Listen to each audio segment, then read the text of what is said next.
Hello student, welcome back to my channel information bullet. मैं दीक्षा अपने students के लिए वापस से लेकर के आई हूँ हिंदी का सीरीज़। जी हाँ, जिसमें मैंने लास्ट आपको हिंदी का सीरीज़ शुरू किया था, जिसमें मैंने आपको विकारी के सभी प्रकार, संज्ञा, सर्वनाम, विशेषण, ये सारी चीज़ें पढ़ाई थी। उसके बाद मैंने आपको अविकारी शुरू की थी, जिसमें मैंने आपको क्रिया विशेषण के बारे में सारी चीज़ें पढ़ाई थी। और मैंने आपसे ये वादा किया था कि नेक्स्ट वीडियो जो मैं लाऊंगी उसमें अविकारी शब्द को पूरे भेद पढ़ा करके मैं इस टॉपिक को ख़त्म करूंगी। तो जी हाँ, आज मैं जिन जिन टॉपिक पे आपको बताऊंगी वो होगा संबंध बोधक, समुच्चय बोधक और विस्मयादि बोधक। जिसमें सबसे पहला मैं शुरू करने जा रही हूँ संबंध सूचक अव्यय। ये क्या होता है? संबंध सूचक या संबंधवाचक वह शब्द होता है जो प्रायः किसी संज्ञा या सर्वनाम के पहले आकर के उस संज्ञा या सर्वनाम का संबंध वाक्य के अन्य शब्दों से कराता है। यानी कि ऐसे हम शब्द की बात करते हैं, कोई भी एक ऐसा शब्द जो कि हमने मान लीजिए एक वाक्य बताया, कुछ भी, जैसे कि मैं तुम्हारे साथ खड़ा हूँ, या फिर कोई भी आप एक वाक्य बना लीजिए जिसमें संज्ञा और सर्वनाम का यूज़ कर लीजिए आप। तो यह जो शब्द होता है वो जस्ट संज्ञा और सर्वनाम के बाद आकर के आपके दो शब्दों को आपस में जोड़ करके एक वाक्य बना देगा, जिसको हम संबंध बोधक अव्यय या फिर संबंध सूचक कहते हैं। इसको हम एग्जाम्पल के माध्यम से भी देख लेते हैं तो थोड़ा ज़्यादा ही क्लियर हो जाएगा। जैसे किताबें टेबल पर है या रखी है, उसके बिना मेरा काम नहीं चलता। तो इसमें अगर हम देखें तो जिस तरीके से अगर हम करें कि जैसे तीसरा भी हम देख लेते हैं, राम की तुलना में श्याम एक अच्छा आदमी है। तो इन सब वाक्यों में क्या होता है, जैसे आपका पर, मेरा, एक, तो इस तरीके से ये जो शब्द होते हैं इनमें आपके संबंध को दर्शाते हैं या संबंध सूचक शब्द बनाते हैं। अगर इसको हम और भी एग्जाम्पल से देखना चाहें तो हम कह सकते हैं कि किसी भी शब्द में जैसे पीछे, और, रहित, इस तरीके के शब्द जो होते हैं वो इन शब्दों को, इन दो शब्दों को जोड़ करके संबंध सूचक बनाते हैं। जैसे और एग्जाम्पल अगर हम देखें तो मैं चांद की ओर देख रही हूँ, या मैं चांद की तरफ देखती हूँ। तो इस तरीके से ये जो शब्द होते हैं आपके, या फिर साहब मंदिर के पीछे खड़े थे, धन से रहित आदमी दुखी होता है। तो धन से रहित, तो यहाँ पर रहित जो हुआ वह संबंध सूचक हो गया।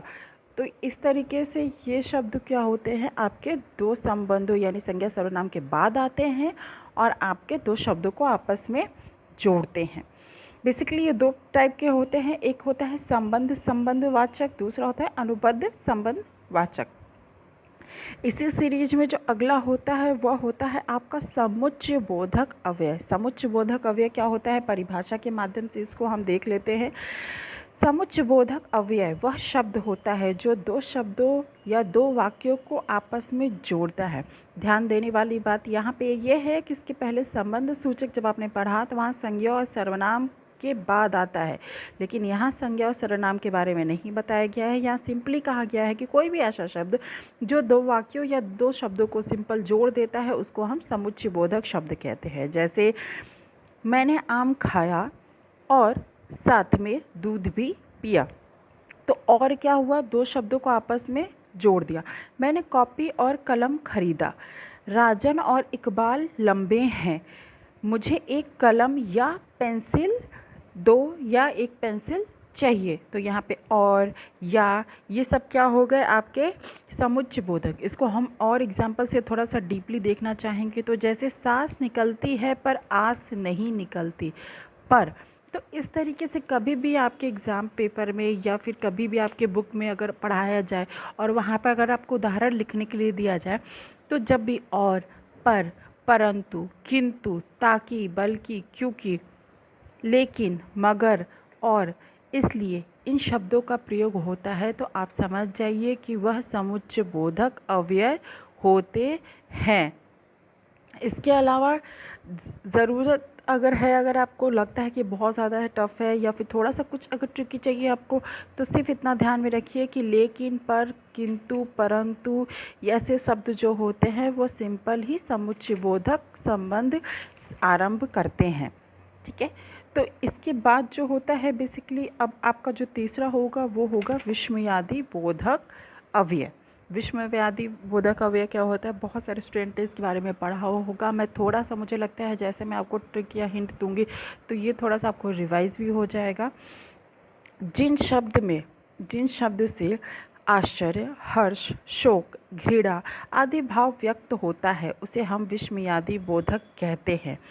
विस्मयादि बोधक मतलब क्या होता है, जैसे कि ओह, ये तो मेरा ग्लास था, अरे मुझसे पैसे कहीं छूट गए, क्या, ये कैसे हो सकता है। तो यहाँ पर क्या, अरे, ओ, हे राम, ये शब्द क्या होते हैं, विस्मयादि बोधक, यानी कि चौंकाने वाले शब्द, या फिर आश्चर्य करने वाले शब्द, या फिर शोक व्यक्त करने वाले शब्द, या जैसे अगर सिंपल लैंग्वेज में इसको हम समझें तो आपके सुख, दुख, गुस्सा, आपके शौक लगने पे, जो जैसे आप कोई भी अचानक से कोई चीज़ आपने सुना, आपको शौक लगता है तो उसके बारे में आप बोलते हैं, तो इस तरीके के जो शब्द सबसे पहले आपके मुंह से निकलते हैं, जैसे अरे, क्या, नहीं, ऐसे कैसे, ओहो, अरे रे, तो ये जो शब्द होते हैं ये क्या होते हैं, विस्मयादि बोधक शब्द कहे जाते हैं।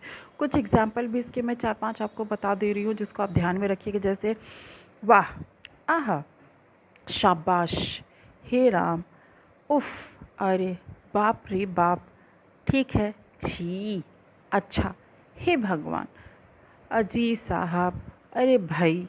ये शब्द क्या होते हैं, विस्मयादि बोधक, यानी एक भाव को प्रकट करते हैं। वो भाव आपका हर्ष यानी सुख का, शोक यानी दुख का, या फिर घृणा यानी नफरत। घृणा का मतलब नफरत नहीं कह सकते, घृणा मतलब जैसे कोई चीज़ हम देखते हैं और हमारा मन अजीब सा ख़राब हो जाता है, तो वहाँ पर भी घृणा का यूज़ होता है। तो इन तरीके के शब्दों का यूज़ होता है, तो उसे हम विस्मयादि बोधक अव्यय कहते हैं। तो ये हो गया आपका विस्मयादि बोधक अव्यय के उदाहरण और परिभाषा। उम्मीद करती हूँ कि अभी तक मैंने जो भी हिंदी टॉपिक में आपको पढ़ाया है वो आपको समझ में आया होगा, और बहुत ही ध्यान से इन शब्दों को देखिएगा, समझिएगा और कोशिश कीजिएगा इनको पढ़ने की।